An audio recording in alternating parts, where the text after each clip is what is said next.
स्वागत है सभी का सक्सेस की 98 में। और जो बच्चे भी हमारे चैनल पर नए हैं, जो भी एसबीआई क्लर्क की तैयारी कर रहे हैं, प्लीज चैनल को सब्सक्राइब करना मत भूलिएगा, बिकॉज बैंक और एसएससी के रिगार्डिंग पर डे मैं वीडियो लेकर आता रहता हूं सिर्फ आप लोगों के लिए। ठीक है, सरकारी नौकरी की तैयारी के लिए YouTube के ऊपर हमारे चैनल सक्सेस की 98 को सब्सक्राइब कीजिए और दबाइए इस बेल के आइकन को, ताकि आपको लेटेस्ट वीडियो सबसे पहले देखने को मिले, वो भी बिल्कुल फ्री में। देखिए आज के क्लास में मैं कराऊंगा आप लोगों को पजल जो 16 के एग्जाम में आया हुआ था, एसबीआई क्लर्क के एग्जाम में, प्री के एग्जाम में। ठीक है, और जो भी पजल मेंस के एग्जाम में आया हुआ था 16 का, मैं वो भी कराऊंगा आज नहीं, नेक्स्ट वीडियो में। और पहले आज मैं टॉप 3 पजल कराऊंगा जो प्री के एग्जाम में आया था। ठीक है, और साथ साथ मैं ये भी बोल दूं, आप लोग बिल्कुल एक्सपेक्ट मत करना कि 18 के एग्जाम में भी इस टाइप का पजल आएगा। ठीक है, बहुत सारे चैनल अपलोड कर रहे हैं व्यूज लाने के लिए। पहले मैं आपको बस पजल दिखा रहा हूं, जो भी न्यू कॉमर्स है, जो भी फ्रेशर बच्चे हैं, जो बैंकिंग की तैयारी नए स्टार्ट किए हैं, उनके लिए पजल बहुत अच्छा है। आप लोग देख लो, थोड़ा बेसिक आइडिया हो जाएगा कि पजल को बनाते कैसे हैं फास्टली। लेकिन पजल इंग्लिश में भी है और हिंदी में भी है। ठीक है, वो पे मैंने स्प्लिट कर दिया है। मैं आपको लैपटॉप से यहां से मैं पढ़ रहा हूं, उसके बाद मैं आपको कराऊंगा। ठीक है, आप लोग बोर्ड पे देख पा रहे होंगे, मुझे दिखाई नहीं दे रहा है। एक्चुअल मैंने वीडियो एडिट करने के बाद पेपर को स्प्लिट कर दिया है। ठीक है, हिंदी में भी और इंग्लिश में भी, ताकि बाकी बच्चों का शिकायत ना रह जाए, भैया आप पजल हिंदी में नहीं देते हैं। ठीक है, तो आइए फटाफट पजल पढ़ते हैं और कोशिश करते हैं कि 3 मिनट के अंदर या 2 मिनट के अंदर ये पजल कैसे सॉल्व कर ले फटाफट। ठीक है, चलो क्या बोल रहे हैं? 7 people, namely K, L, M, N, O, P and Q, have 7 different meeting on the 7 different day of the same week, starting from Monday and ending on Sunday। चलो ये तो फिक्स रहता है ना, मंडे से संडे या जनवरी से दिसंबर, ये सब तो फिक्स रहता है। तो पहले फटाफट क्या करते हैं, एक काम करते हैं, मंडे से संडे लिख लेते हैं फटाफट बिना देरी किए हुए। क्या करेंगे हम लोग का हाथ कैसे चलेगा? Monday, Tuesday, Wednesday, Thursday, Friday, Saturday and Sunday. Right, अब देखते हैं इस पजल के रिगार्डिंग क्या क्या इंफॉर्मेशन हमारे पास है। ठीक है, चलो क्या बोल रहे हैं? L has a meeting on Thursday। L का जो मीटिंग है वो फिक्स्ड है, वो कब है? वो थर्सडे को है L का मीटिंग। ये तो हमारा फिक्स्ड है कि L का मीटिंग जो है वो थर्सडे को। आगे क्या बोल रहा है? Only 2 people have a meeting between L and O। L और O के बीच में सिर्फ 2 पर्सन बैठेंगे, सिर्फ 2 पर्सन की मीटिंग है। अच्छा, O कहां आ सकता है? यहां पर 1 2 पर्सन O, या फिर O यहां पर आ सकता है। मान लो कि O यहां पर आ गया। ठीक है, एक और कंडीशन लो फटाफट बिना देरी किए हुए कि O मान लो नीचे संडे में भी आ सकता है। आगे देखिए क्या बोल रहा है? Only 3 people have a meeting between O and N। O और N के बीच में 3 पर्सन की मीटिंग है। अच्छा, N कहां आएगा? पहले वाले कंडीशन से 1 2 3, यानी L के जस्ट नीचे कौन आएगा? L के जस्ट नीचे N आएगा। ठीक है, इस कंडीशन में N कहां आएगा? 1 2 3, यानी L के जस्ट अबव आएगा कौन? N। राइट, इतना कंडीशन मिला। आगे क्या मिल रहा है? As many people have a meeting between N and P as between P and Q, P and O। इसका मतलब क्या बोल रहा है इस पजल में, कि आप लोग अच्छे से देखिएगा इस पजल को। क्या बोल रहा है? जितने पर्सन भी N और P के बीच में हैं, उतने ही पर्सन यानी इक्वल पर्सन जो है P और O के बीच में होंगे। ये कंडीशन हमारे पास दे दिया गया है इस पजल में। फिर आगे क्या बोल रहा है? Q has a meeting immediately before M। immediately before M, immediately before M का मतलब जो Q का मीटिंग है वो immediately before M, यानी M से just above। immediately का मतलब just above होगा Q, यानी M के just above Q होगा। राइट, उसके बाद क्या बोल रहा है? Q does not have a meeting on Saturday, यानी Q का जो मीटिंग है वो सैटरडे को नहीं होगा, ये भी फिक्स्ड है।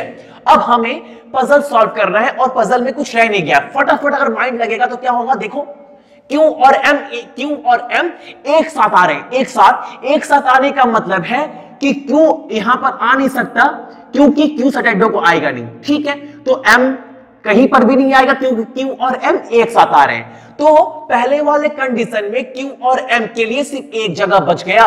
ठीक है, Q और M। अब देखो N और P के बीच में जितने पर्सन है उतने ही पर्सन P और O के बीच में होंगे। तो P हमारा नीचे आएगा, ये तो 100% फिक्स है क्योंकि P के लिए ऊपर जगह है नहीं। मान लो P यहां पर आ गया या फिर यहां पर आ गया, क्या फर्क पड़ता है? अगर यहां पर आता है तो N और P के बीच में एक भी पर्सन नहीं है, तो P और O के बीच में भी एक भी पर्सन नहीं होना चाहिए। लेकिन O हमारा ऊपर है, बहुत ज्यादा गैप हो रहा है। अगर यहां पर भी P को पुट करते हैं तो फिर भी वही कंडीशन, और N और P के बीच में एक पर्सन आ रहा है, तो P और O के बीच में भी एक पर्सन ही आने चाहिए। लेकिन जो O है वो हमारा काफी ऊपर है। तो हमने क्या निकाला? पहला वाला कंडीशन हमारा क्या है? सारा के सारा गलत है। ठीक है, अब यहां पर देखते हैं सेकंड कंडीशन हमारा सही बनता है कि नहीं। LNO, ठीक है, राइट। अब Q और M हमारा यहां बैठ सकता है या फिर Q और M हमारा यहां बैठ सकता है। अगर Q और M को हम यहां पुट करते हैं तो एक चीज आप लोग देखिए, N P ऊपर आएगा, फिर अगर फिर से P ऊपर आएगा तो P और O का डिफरेंस बहुत ज्यादा हो जाएगा। वो डिफरेंस N और P के बीच में नहीं हो पाएगा। समझ रहे हैं मेरी बातों को? तो Q और M यहां पर नहीं होगा, तो Q और M कहां होगा? Q होगा मंडे को, M होगा यहां पर। ठीक है, अब देखिए एक चीज, N और P के बीच में जितने पर्सन होंगे उतने ही पर्सन P और O के बीच में होंगे। N हमारा यहां पर है, अगर P मैं फ्राइडे को कर दूं तो N और P के बीच में एक पर्सन है, और P और O के बीच में, P और O के बीच में भी एक पर्सन है, और इसके बीच में भी, और इसके बीच में भी एक पर्सन है।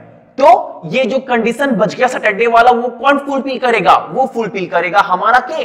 तो पजल हो गया सॉल्व। मैं आपको समझा रहा हूं तो टाइम लग रहा है बिल्कुल, वरना पजल बहुत आसान है। 16 वाला 18th में आपको अच्छे लेवल की पजल ट्राई करना है। मैं पजल करवा भी रहा हूं हमारे चैनल पर, जिससे आप लोग का प्रैक्टिस अच्छा हो पाए।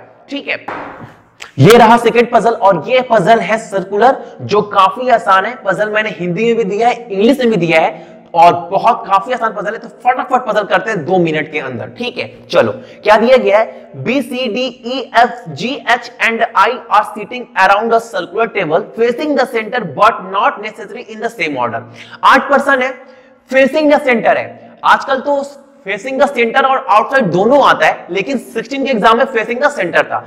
तो क्या करते हैं, देखो फटाफट 8 है, 1 2 3, और सारे के सारे पर्सन क्या कर रहे हैं? फेसिंग द सेंटर कर रहे हैं। ठीक है, अब कंडीशन आई क्या दिया गया है? Only one person sit between D and E।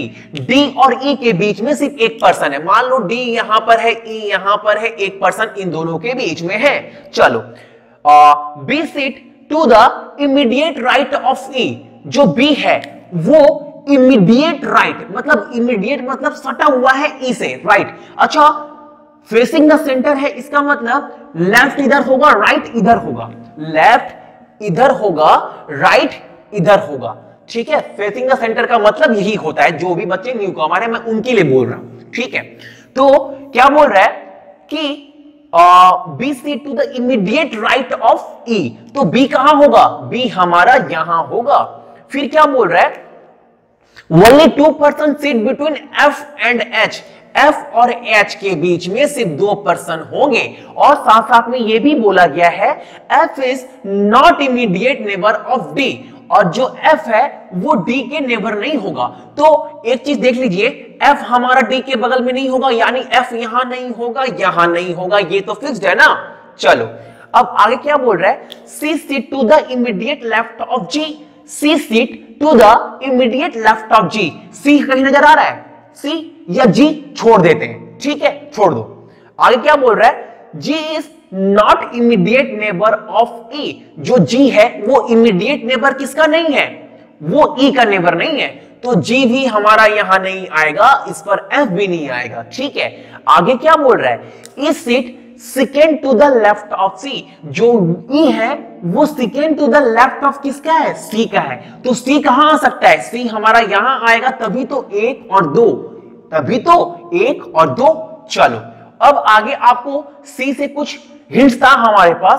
C sit to the immediate left of G। जो C है वो इमीडिएट लेफ्ट है किसका? G का। चलो, हो गया ना। हमारे पास कितने पर्सन थे? 8। कितने बैठ चुके हैं? 3 4 5, ठीक है ना, 5 बैठ गए, 3 प्लेस खाली है हमारे पास। और F और H के बीच में 2 पर्सन है, F और H के बीच में 2 पर्सन है। कहां आएगा F H? F यहां आ नहीं सकता, यहां आ नहीं सकता, तो F के लिए एक ही जगह बच गया, यहां आएगा। और 2 पर्सन F और H के बीच में है, तो 1 2, यानी ये जो प्लेस है वो वहां कौन आएगा? H, और ये प्लस जो खाली हो गया वो I, और ये हो गया हमारा पजल सॉल्व्ड। ठीक है, मैं पजल आपको बस इसलिए करवा रहा हूं, दिखा रहा हूं कि 16 में पजल कैसा था। ठीक है, तो पजल आप लोग अच्छे से देखिएगा। तो प्री के एग्जाम में, 16 के एग्जाम में, जितने भी प्री के एग्जाम हुए, जितने भी शिफ्ट में 2 पजल बन रहे थे, और मोर और लेस इस टाइप के पजल ही हर शिफ्ट में बन रहा था। ठीक है, तो आप लोग बिल्कुल ये मत सोचिएगा कि 18th में भी इस टाइप का पजल बनेगा। अगर इस टाइप का पजल बन भी जाए ना, फिर तो कट ऑफ 80 जाएगा। ठीक है, तो बी प्रिपेयर, मैं आपको डरा नहीं रहा हूं, बता रहा हूं कि अपने जो प्रिपरेशन है उसको बहुत अच्छा रखिए, पजल पे इतना प्रैक्टिस रखिए कि जो 20 मिनट आपके पास टाइम है, जो बाउंडेशन है रीजनिंग में, कम से कम उसके अंदर मिसलेनियस टॉपिक को करते हुए कम से कम 2 पजल करें, जिससे पजल में कम से कम एटलीस्ट आप 10 स्कोर कर पाए मिसलेनियस को छोड़कर। तब आप बहुत सारे बच्चों को कंपीट कर पाएंगे 18th के प्री के एग्जाम में। ठीक है, चलिए, सो आज के लिए आप सभी को का थैंक यू। अपॉर्चुनिटी है सारे बच्चों के लिए। ठीक है।